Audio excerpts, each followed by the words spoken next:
Hello friends, ज्ञान partner channel में आपका स्वागत है। ईएसआईसी में यूडीसी और स्टेनोग्राफर पोस्ट की वैकेंसी ईएसआईसी का ऑफिशियल वेबसाइट पर आ चुकी है। इस पर कल मैं एक वीडियो भी बना चुका हूं। उस वीडियो में मैं वैकेंसी के बारे में बता चुका हूं। यदि आप उस वीडियो को देखना चाहते हैं तो डिस्क्रिप्शन बॉक्स में आपको लिंक मिल जाएगा। उस वीडियो के कमेंट बॉक्स में बहुत सारे सवाल पूछे जा रहे हैं, जैसे क्या फॉर्म कोई भी स्टेट से भरा जा सकता है, उस स्टेट की डोमिसाइल ज़रूरी है क्या, किस स्टेट में ज़्यादा वैकेंसी है, किस स्टेट में कट ऑफ कम रहेगा, हमें फॉर्म किस स्टेट से फिलअप करना चाहिए, आदि आदि। आपके सारे सवालों का जवाब इस वीडियो में मिलने वाला है। अगर आपके मन में भी ऐसा ही कुछ सवाल चल रहा है तो वीडियो को शुरू से अंत तक जरूर देखें, आपको आपके सवालों का जवाब जरूर मिलेगा। लेकिन इससे पहले सब्सक्राइब करें हमारे चैनल ज्ञान पार्टनर को, ताकि आप देख सकें हमारे लेटेस्ट वीडियो सबसे पहले। साथ में आप बेल आइकॉन को भी जरूर प्रेस करें, ताकि आपको हमारे वीडियो का नोटिफिकेशन सबसे पहले मिलता रहे। सबसे पहले मैं बता दूं कि इस जो वैकेंसी आई हुई है, इसमें जो पूरे ऑल इंडिया की अगर हम टोटल वैकेंसी की बात करते हैं तो इसमें टोटल वैकेंसी जो है यूडीसी की 1772 है और स्टेनोग्राफर के 162 सीट है। ये जो 1772 जो ऑल इंडिया का जो टोटल सीट है, इससे हमें मतलब नहीं होना चाहिए, क्योंकि हम जिस स्टेट से फॉर्म भरेंगे हम सिर्फ उसी स्टेट के वैकेंसी हमारे लिए एलिजिबल होगी। मतलब अगर गुजरात में 50 सीट है तो सिर्फ हम 50 सीट के लिए एलिजिबल होंगे, हमें दूसरे स्टेट के वैकेंसी से कोई मतलब नहीं है। तो टोटल जो वैकेंसी मैं यहाँ पे आपको बता रहा हूँ कि यूडीसी के 1772 है, इस पर आप कतई ना जाएं, और स्टेनोग्राफर के भी जो वैकेंसी 162 इस पर कतई ना जाएं। आप सिर्फ ये देखें कि आपको किस स्टेट में फॉर्म भरना है और उस स्टेट की वैकेंसी कितनी है। तो आपको किस स्टेट से फॉर्म भरना है, इसके लिए सबसे पहले आपको बात करनी पड़ेगी कि हमें कौन से स्टेट में कितनी वैकेंसी है। तो सबसे पहले हम बात करते हैं कि कौन से स्टेट में कितनी वैकेंसी है, तो इससे हमें आसानी हो जाएगी यह समझने में कि हमें फॉर्म कहाँ से भरना चाहिए। अगर बात करें यूडीसी की तो सबसे ज़्यादा महाराष्ट्र में है, फिर गुजरात, कर्नाटका, उसके बाद वेस्ट बंगाल है। यहाँ पे आपको सीट साफ साफ दिख रहा होगा कि आपको ये महाराष्ट्र में सबसे ज़्यादा सीट जो यूडीसी की है वो 325 सीट है। उसके बाद गुजरात में 143 है, कर्नाटका में 143 है, वेस्ट बंगाल में 135 है। तो ये हम लोग यहाँ पे सबसे पहले डिटेल में देख लेते हैं कि किस स्टेट में कितनी वैकेंसी है। उसके बाद हम लोग बात करेंगे कि हमें फॉर्म कहाँ से भरना चाहिए। तो आप यहाँ पे देखिए, सबसे जो ज़्यादा सीट है वो महाराष्ट्र में, आप यहाँ पे देख चुके हैं, 1 नंबर पे है। उसके बाद गुजरात में 143 है, कर्नाटका में भी 143 है, वेस्ट बंगाल में 135 है। हम अभी सिर्फ बात कर रहे हैं यूडीसी वैकेंसी की, और मैं जो ये दिखा भी रहा हूँ डिसेंडिंग ऑर्डर में है। जो सबसे ज़्यादा सीट है उसके अनुसार ही मैंने इसको लगाया है। उसके बाद देखिए तमिलनाडु में 131 सीट है, और उसके बाद देखिए तेलंगाना में हम लोग जाएंगे तो 112, मतलब 112 सीट है। दिल्ली, बात करें यहाँ पे दिल्ली की, तो दिल्ली में फॉर्म भरने वाले लोग थोड़ा कंफ्यूज हो रहे हैं कि दिल्ली में आपको यहाँ पे 3 तरह से वैकेंसी निकली हुई है। एक दिल्ली आरओ, एक दिल्ली डीएमडी, एक दिल्ली हेडक्वार्टर।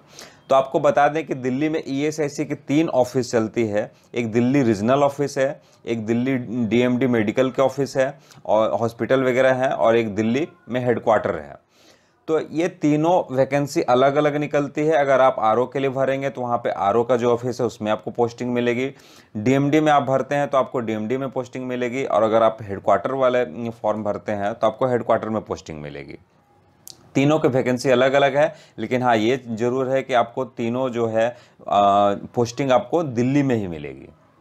तो आप इसमें जो भी ज़्यादा सीट देख के आप भर सकते हैं, लेकिन इसका टेक्निकल मैं बात आगे बताऊंगा। आप वीडियो में लास्ट तक बने रहिए कि आपको कहाँ से, अगर दिल्ली से आप भरने वाले हैं तो आपको फॉर्म कहाँ से भरना चाहिए, डीएमडी से भरना चाहिए, आरओ से भरना चाहिए, या हेडक्वार्टर से भरना चाहिए। तो इसीलिए हमने यहाँ पे भी दिल्ली को तीनों एक साथ रखा है कि दिल्ली आरओ में 94 है, दिल्ली डीएमडी में 61 है, और दिल्ली हेडक्वार्टर में 23 है। उसके बाद अगर हम लोग डिसेंडिंग ऑर्डर में आते हैं तो फिर पंजाब में आते हैं कि पंजाब में 80 सीट है, और ये उत्तर प्रदेश में 74 है, मध्य प्रदेश में 68 सीट है। उसके बाद हम लोग देखते हैं कि केरला में 61 सीट है, बिहार में 59 सीट है, हरियाणा में 48 सीट है, छत्तीसगढ़ में 39 सीट है, राजस्थान में 35 सीट है, हिमाचल प्रदेश में 29 सीट है, उड़ीसा में 28 सीट है, नॉर्थ ईस्ट में 25 सीट है। नॉर्थ ईस्ट जो है उसमें नॉर्थ ईस्ट के बहुत सारे स्टेट मिला के एक में वो निकाला गया है। झारखंड में 17 सीट है, आंध्र प्रदेश में 11 सीट है, पुदुचेरी जिसे पौंडीचेरी बोलते हैं, वो पौंडीचेरी में भी 11 सीट है, उत्तराखंड में 9 सीट है, गोवा में 8 सीट है और सबसे कम जम्मू कश्मीर में 3 सीट है। इतना समझने के बाद हम तो पहले सबसे पहले ऊपर में के जो 3-4 स्टेट हैं जहाँ पे ज़्यादा वैकेंसी है, मैं उसी की बात करता हूँ कि सबसे पहले महाराष्ट्र में सबसे ज़्यादा सीट है, फिर गुजरात है, फिर कर्नाटका है और वेस्ट बंगाल है। तो हमें फॉर्म कहाँ से फिलअप करना चाहिए? सबसे बड़ी बात आती है कि हमें फॉर्म फिलअप कहाँ से करना चाहिए, और यह समझने के लिए आपको यही समझना होगा कि कट ऑफ कहाँ पे कम जाने वाला है। तो अगर मेरी बात आप लोग माने तो फॉर्म भरने का गुजरात और महाराष्ट्र सबसे सेफ जोन है, क्योंकि यहाँ सीटें भी ज़्यादा है और कट ऑफ भी कम रहने की उम्मीद है। तो मेरा मानना है कि फॉर्म हो सके तो गुजरात और महाराष्ट्र से भरें, तो आप बिल्कुल सेफ जोन में रहेंगे। लेकिन अगर आप अपने स्टेट से भरना चाहते हैं तो इसमें कोई आपकी मर्जी है, आप अपने स्टेट से भर सकते हैं और वैकेंसी आपको क्लियर है कि आपके स्टेट में कितनी वैकेंसी है, आप दूसरे स्टेट में आपको पोस्टिंग चाहिए, आप वहाँ पर जाके जॉब कर सकते हैं कि नहीं कर सकते हैं। इसमें खास करके महिलाएँ जो लड़कियाँ हैं उन्हें परेशानी होती है कि हम दूसरे स्टेट में जॉब नहीं करेंगे। तो आप अगर अपना स्टेट में वैकेंसी को क्लियर कर सकते हैं, आप भरना चाहते हैं तो आप कहीं भी भर सकते हैं, ये आपकी मर्जी है।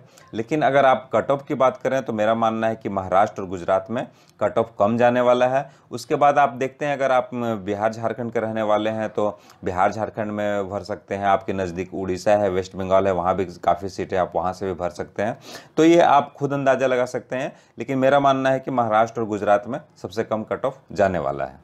जब बात आती है कि अपने स्टेट को छोड़कर अदर स्टेट से फॉर्म भरने की, तो मैं आप सबको बता दूं कि ईएसआईसी एक ऑटोनोमस बॉडी है जो श्रम एवं रोजगार मंत्रालय के अंतर्गत आता है।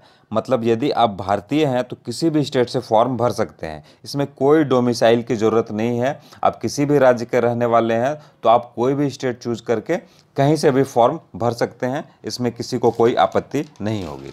अब बात करते हैं एग्ज़ाम पैटर्न का। तो एग्ज़ाम पैटर्न कैसा रहेगा?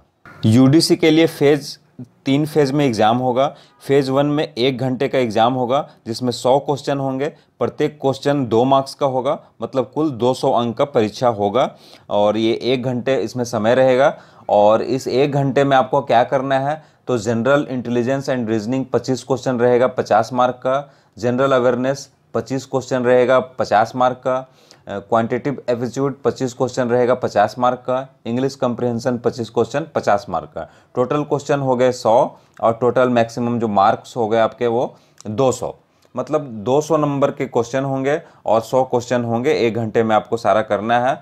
और इसमें क्या होगा कि आपको जब ये एग्ज़ाम ख़त्म हो जाएगा फेज़ 1 का, तो इसमें से जो टोटल कैंडिडेट होंगे उसमें से सिर्फ जितनी भी सीटें हैं उसका 10 गुना लिया जाएगा। ये क्वालिफाइंग नेचर का एग्ज़ाम है। इसका जो मार्क्स जो आएगा वो आपको मेंस में नहीं जोड़ा जाएगा। इसमें से सिर्फ जितनी भी सीट है उसका 10 गुना फेज़ 1 में लिया जाएगा। जो कैंडिडेट इसमें सेलेक्ट होंगे उन्हें फिर फेज़ 2 एग्ज़ाम देना होगा। फेज़ 2 में जस्ट क्वेश्चन डबल होगा और 2 घंटे का समय रहेगा। मतलब सारे ये जो पैटर्न है एग्ज़ाम का पैटर्न सेम रहेगा, सिर्फ ये सारे डबल हो जाएंगे, क्वेश्चन डबल हो जाएंगे, मार्क्स डबल हो जाएंगे और जो ड्यूरेशन है वो भी डबल हो जाएगा। 1 घंटा एग्ज़ाम वहाँ 2 घंटा का होगा और उसमें 5 गुना कैंडिडेट को सिलेक्ट किया जाएगा। जितने भी उस स्टेट में वैकेंसी है उसका 5 गुना कैंडिडेट को सिलेक्ट किया जाएगा और उन सभी कैंडिडेट को फेज़ 3 एग्ज़ाम देना पड़ेगा। जो फेज़ 3 में कंप्यूटर स्किल टेस्ट देना होगा। कंप्यूटर स्किल टेस्ट का भी पैटर्न यहाँ पे दिया हुआ है कि कंप्यूटर स्किल टेस्ट में क्या होगा। अभी आपको उतना दूर तक नहीं सोचना है। अगर आपको कंप्यूटर का नॉलेज है, बेसिक आप जानते हैं, टाइपिंग स्पीड आपकी थोड़ी बहुत भी है, तो आप अभी से भी प्रैक्टिस करेंगे तो आपका हो जाएगा। और जो कंप्यूटर स्किल टेस्ट है वो भी क्वालिफाइंग नेचर का रहेगा। अगर आप उसमें क्वालिफाई कर जाते हैं तो जो फेज़ 2 का आप जो आपने एग्ज़ाम दिया उसमें जो मार्क्स आए हैं उसी पर आपका मेरिट बनेगा। स्टेनोग्राफर में फेज़ 1 की बात करें तो उसमें इंग्लिश लैंग्वेज एंड कम्प्रिहेंशन 100 क्वेश्चन रहेंगे जिसका मार्क्स भी 100 रहेगा। इसको 70 मिनट में आपको करना है। रीजनिंग एबिलिटी 50 क्वेश्चन 50 मार्क्स के जिसे 35 मिनट में करना है और जनरल अवेयरनेस 50 क्वेश्चन 50 मार्क के 25 मिनट में करना है। ये एग्जाम के भी जितने मार्क्स आएंगे उसमें से 10 गुना कैंडिडेट को सिलेक्ट किया जाएगा।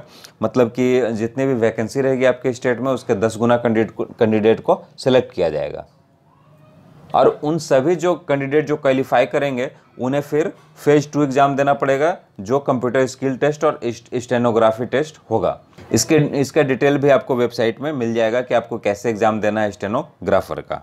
उम्मीद है दोस्तों कि आपके जो भी मन में सवाल चल रहे थे वो सारे सवालों का जवाब आपको मिल गया होगा। आपको कोई भी कन्फ्यूज़न हो तो आप कमेंट बॉक्स में कमेंट करके आप पूछ सकते हैं। आपको जो भी पूछना हो आपके सारे सवालों का जवाब दिया जाएगा।